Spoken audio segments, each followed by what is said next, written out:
ડાકોરમાં આવેલા પૌરાણિક મંદિરમાં શનિદેવની પ્રતિમાને ખંડિત કરવાનો મામલો સામે આવ્યો છે। આ સાથે જ મંદિર પરિસરમાંથી દાનપેટી તોડી રોકડા રૂપિયા સહિતની ઘણી બધી વસ્તુઓની ચોરીની ઘટના પણ સામે આવી છે। ઘટનાને લઈ મૂર્તિ ખંડિત કરનાર અસામાજિક તત્વોને વહેલી તકે પકડવાની માંગ સાથે હિન્દુ સંગઠનો દ્વારા કરવામાં આવી છે। સમગ્ર મામલો સામે આવતા ખેડા એસપી એસઓજી સહિત પોલીસની ટીમ ઘટના સ્થળે પહોંચી હતી। સમગ્ર મામલાની ગંભીરતા જોઈને પોલીસે ગુનો દાખલ કરી સીસીટીવી ફૂટેજના આધારે ઘટનાની તપાસ શરૂ કરી છે।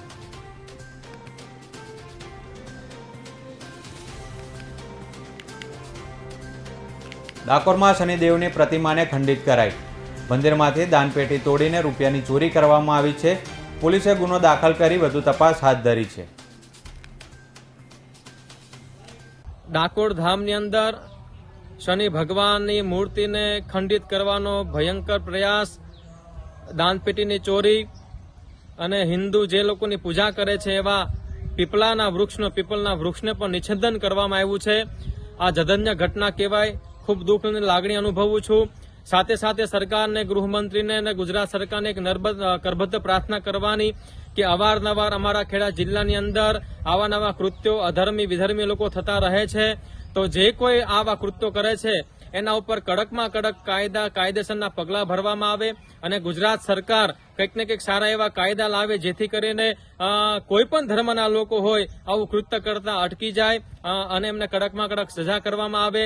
અમારા ડાકોર ધામની અંદર શાંતિનો પ્રયાસ જે હતો, જે શાંતિ હંમેશા શાંતિમય ડાકોર કહેવાતું હતું, એની અંદર પણ શનિદેવની મૂર્તિ ખંડિત કરીને ભગવાનના મુખારવિંદ ઉપર, શનિદેવના માથાના ઉપર, શનિદેવના હાથ, આ બધું ડાકોર ઉમરેઠ રોડ ઉપર એક શનિદેવનું મંદિર આવેલું છે।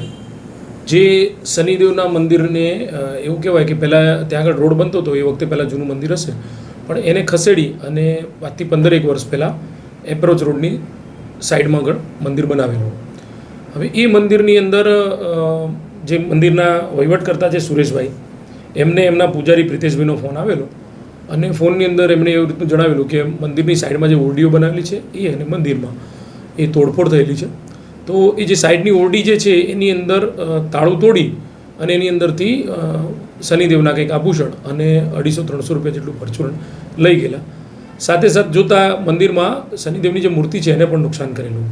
તો આ સંદર્ભે સુરેશકુમાર જે વ્યાસ છે મંદિરના વહીવટકર્તા, તેઓએ ડાકોર પોલીસ સ્ટેશન ખાતે ફરિયાદ આપેલી છે અને પોલીસે આઈપીસી કલમ BNS કલમ 333, 305, 298, 224 અન્વયની એક ગુનો દાખલ કરી અને આગળની કાર્યવાહી 6 વાગે સેવા કરવા આવ્યા ત્યારે મૂર્તિ ખંડિત થયેલી। માથાના ભાગે બધું છુંદી નાખેલું, નાકે છુંદી નાખેલું અને 4 હાથ હતા આજુબાજુ, 2 હાથ આ બાજુ ને આ બાજુ, એમ કરી 4 હાથ નીચે પડી ગયા।